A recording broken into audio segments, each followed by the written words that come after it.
Hey, today we're going to check out a song from Harry Nilsson called Everybody's Talking. It's a cool song. It's one that I've been playing with my organ trio for a little bit, and everyone kind of knows it, but they're not sure who wrote it or where it came from.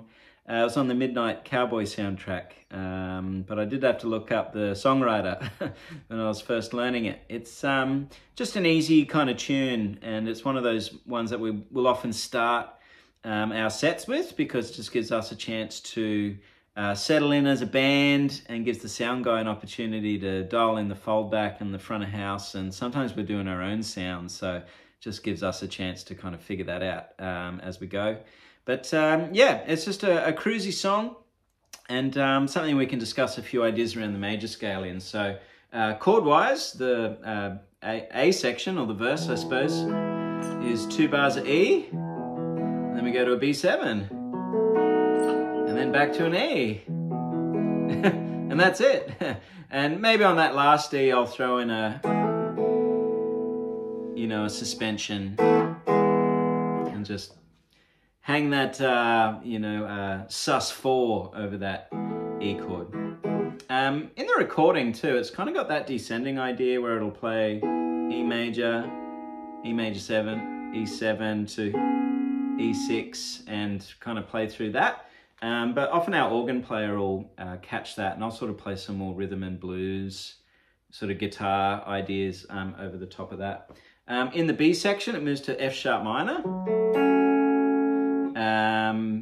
B. I kind of think of it as a B11, so I might use like the bottom 3 notes of an A chord and put a B in the bass, mute that D string to an E, and 2 bars of E. And then same again, F sharp minor, B11, E, and then this second E becomes an E7, and back again, right? And yeah, they're kind of the 2 sections. It's just an A-B 2-parter, and that's sort of it. So in terms of rhythm guitar ideas, the major scale, yeah, it gives us a lot of options. And so my go-to with this kind of thing would be playing sort of 3-note versions of E, and then finding the notes that are around that in sort of that cage system way. So naturally I sort of go to the C-shaped E, and then I can just kind of find these ideas within the chord, and then I can get to the B that way.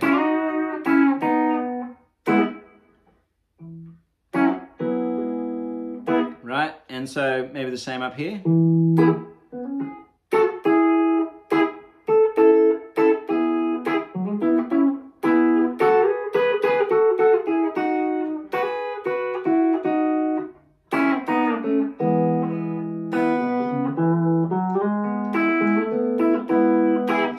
that's kind of where I naturally go, and that's kind of all I need to do because I'm singing and the organ is such a big sound.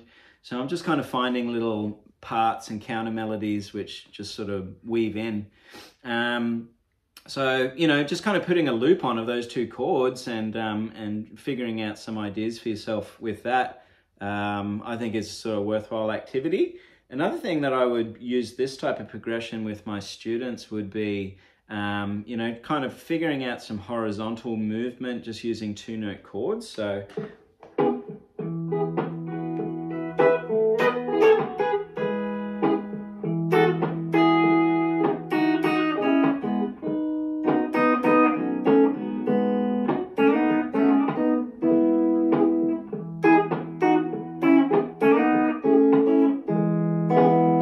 so basically I'll just take any 2 strings and just figure my way across it, you know, with these 2-note chords coming out of the scale. So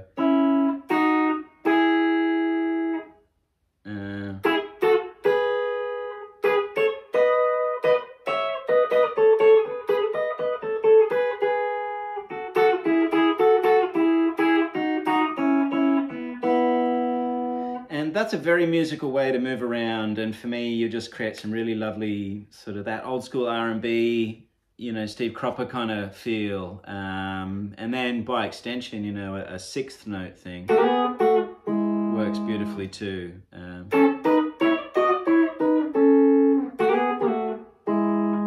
Really the same idea, I'm just kind of string skipping and, you know, playing notes out of the G and that E string up top. But they're everywhere.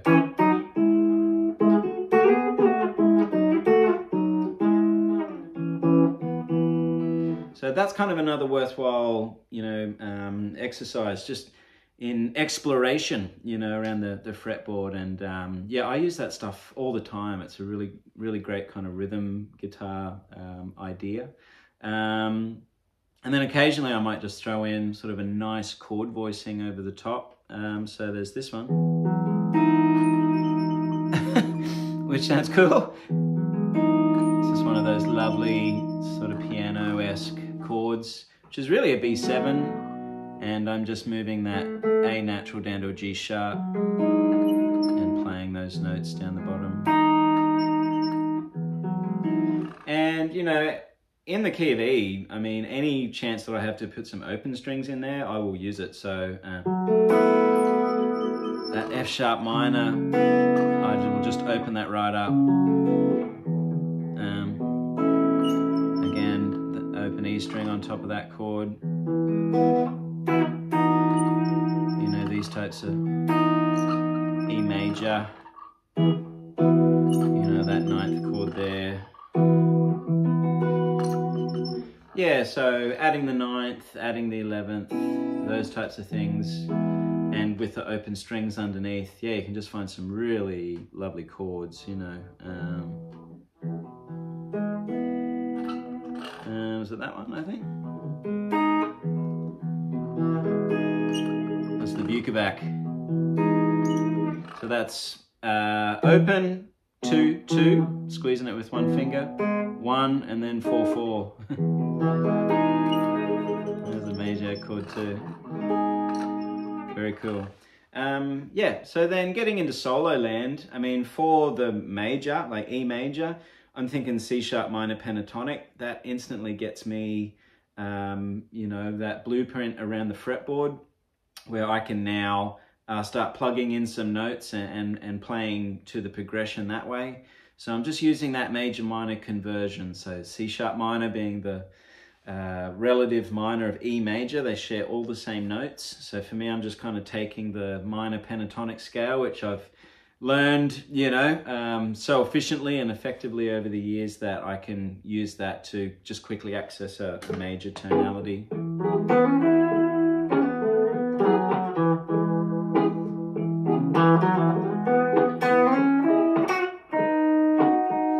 Just thinking of a note from the B. And I would just spend some time, you know, finding some very concise melodic ideas.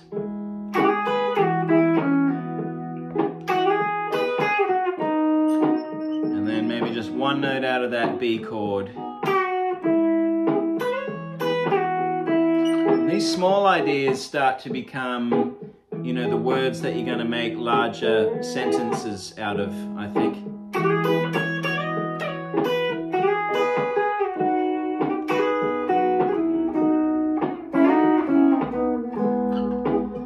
Yeah, so I would spend a lot of time doing that, where I'm just kind of playing around with just small sections of the scale and really just trying to open that up melodically, and just create, you know, phrases of 3, 4, 5 notes max, and then start kind of stitching them together in a way that sounds pleasing to my ear. And so that's kind of like, you know, something that you'd spend a bit of time with ongoing to, yeah, just to develop your own vocab in that way. But yeah, I'm just trying to catch notes out of each chord as they appear too. And, you know, just as an extension activity to that, really just trying to find the vocal melody as well.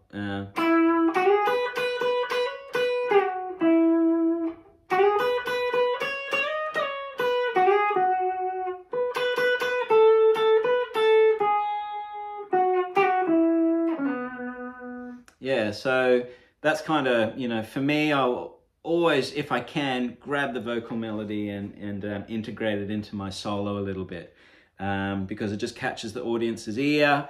It's something we often forget to do as guitar players as well, but it's just kind of hanging there, ready to be utilized. And I find if the vocal melody is one of those things that I can latch onto easy enough on the fly, then I'll do it, and I'll grab that and use that as a way to start my solo off even. You know, that's one of my tricks, which works quite nicely. Another couple of ideas that I use to play over the major would be really thinking of F sharp minor Dorian. And I'm thinking of the Dorian because I'm so familiar with that as well. And it really is all the notes out of the E major scale anyway. The Dorian mode is just, you know, built from the E major scale. But by kind of leaning into that a little bit more, it's giving me that lovely suspension sound. So I'm playing now.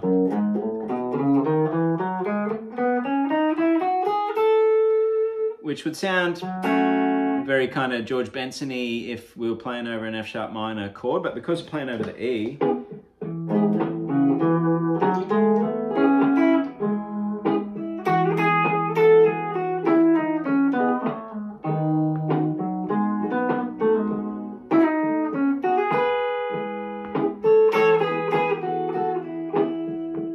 right?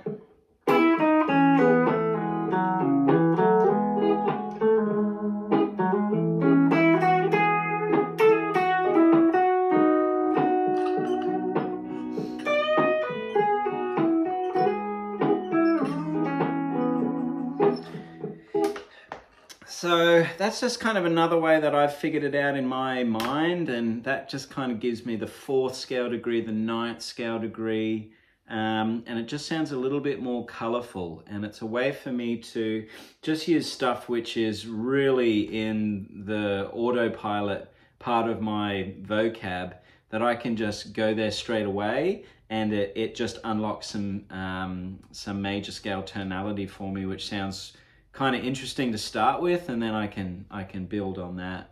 So that's kind of it. They're probably how I would you know, instruct a student to, you know, deep dive into this sort of progression. And yeah, I'm just being mindful of the chord tones, kind of starting with a C sharp minor pentatonic, you know, filling in the gaps to get my major scale happening there, leaning into F sharp minor Dorian to give me a few color tones, and that's me essentially kind of superimposing an A triad over the E. You know, I want to resolve things to the E, but I can just create that moment of tension and interest by kind of leaning to the F sharp minor Dorian sort of sound as well, and that's worked for me quite nicely over the years. And then, yeah, these little dyads.